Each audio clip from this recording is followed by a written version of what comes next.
Set 8.5 has finally launched, and here are 5 of the best comps to start your climb from our challenger experts. Starting off, we have Oxlingers, which should be super consistent. Twisted Fate, Annie, Neeko, Janna, Echo, Viego, Alistair and Fiora fill this comp. As a default leveling comp, you want to get your economy going and then start rolling at level 7 to complete your core comp with copies of your 4-cost units. Speaking of those 4-cost units, the most important ones are Twisted Fate and Neeko as damage carries in the backline.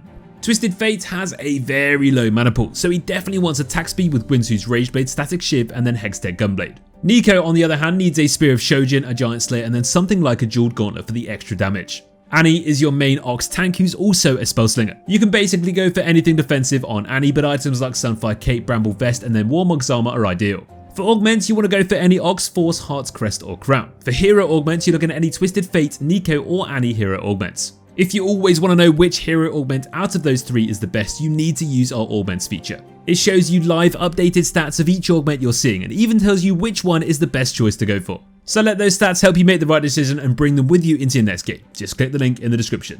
Comp number 2 on our list is called Rift Gates. It's a really strong comp once you do get it online with the champions Jhin, Viego, Echo, Alistair, Vex, Pyke, Fiora and Annie. This one is another default leveling comp, which is probably one of the most flexible comps you can play in this mid-set. You just have to level up to 8 during the end of stage 4 and then start getting all those purple 4-cost units online. Jhin is your main AD carry and he wants Last Whisper in combination with Infinity Edge, and then something like Runar's Hurricane to finish the job. Your secondary carry is Viego and you want to send everything AP that you find his way. That means Hextech Gunblade, Ionic Spark and Jeweled Gauntlet will fit in best. Then you've got Echo, who can function as your main tank and frontliner. For him you can go for classic defensive choices like Bramble Vest, Dragon's Claw and Sunfire Cape. For augments, you can always pick up Jhin's or Viego's support augments, although Jhin's Wrath of the Rift has a high win rate and a better average placement too. This will help him shoot down the enemy team faster. Stand United is also great in a comp like this one though, as you're playing a good bunch of different traits. Next up, we have a comp that might give you flashbacks, or should we say slashbacks? It's Warwick. The Howling Wolf is back into TFT and you want to play him alongside Echo, LeBlanc, Riven, Shen, Camille, Vi and Blitzcrank. Just like the previous ones, this is another default leveling comp, which means you first want to start rolling seriously for a copy of Warwick at level 7 and activate 4 admins. As a carry who brings both your most important synergies to the table, Warwick wants items that will keep him alive whilst also making him stronger over time. Therefore, Titan's Resolve, Bloodthirster and a Quicksilver are ideal items to go for. The second most important unit is your 4-cost tank, Echo again. Bramble Vest in combination with Dragon's Claw will always make sure your frontliner is ready for every form of incoming damage, and then just top it off with a Sunfire Cape. When it comes to augments, any admin, Heart's Crest or Crown will make it a lot easier to get that 4 trait bonus online. And then for heroes, prioritize Warwick's or Camille's support augment.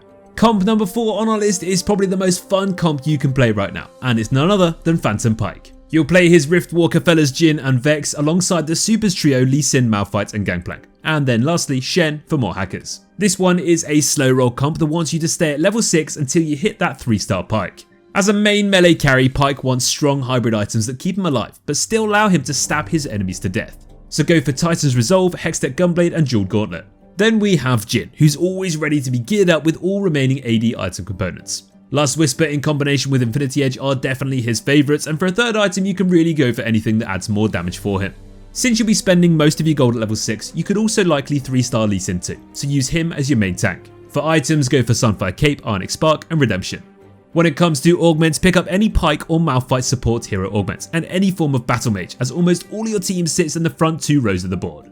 The last comp we have for you is one that almost guarantees you a top 4 spot if you hit the right augments. It's a full Mascots comp that wants you to play Vex, Garen, Nunu, Alistair and Shen, and once again the remaining Riftwalkers Jhin and Pyke. This is another slow roll comp that wants you to hit level 7 at around the end of stage 3, which means you can then start rolling for 3-star Vex. For itemization, Vex wants that blue buff first to make her constantly cast her ultimate. Then go for full AP with Jeweled Gauntlet and Rabadon's Death Cap, as you'll have more than enough healing by playing a bunch of Mascots. Even though Jhin isn't going to be your main carry of this comp, you can still use him to dump all your remaining AD items on him. So don't hesitate to give him everything that's made out of a sword, bow or glove. And then Garen is your tank. You want to give a Sunfire Cape, Warmog's Armor and then a Dragon's Claw, as the more HP he has, the more he'll heal himself with those cheering Mascots. Again, the augments in this comp are very important, and Vex's hero augments win rate stats speak for themselves. If you do see any of Vex's augments, make sure you immediately pick them up. And then if you also manage to get yourself a Mascot, Heart, Crest or Crown, you're going to struggle not to take it home. That's going to wrap up our top 5 comps you have to play from our Challenger experts. If you found this video helpful, make sure to subscribe to our channel and let's climb together in set 8.5.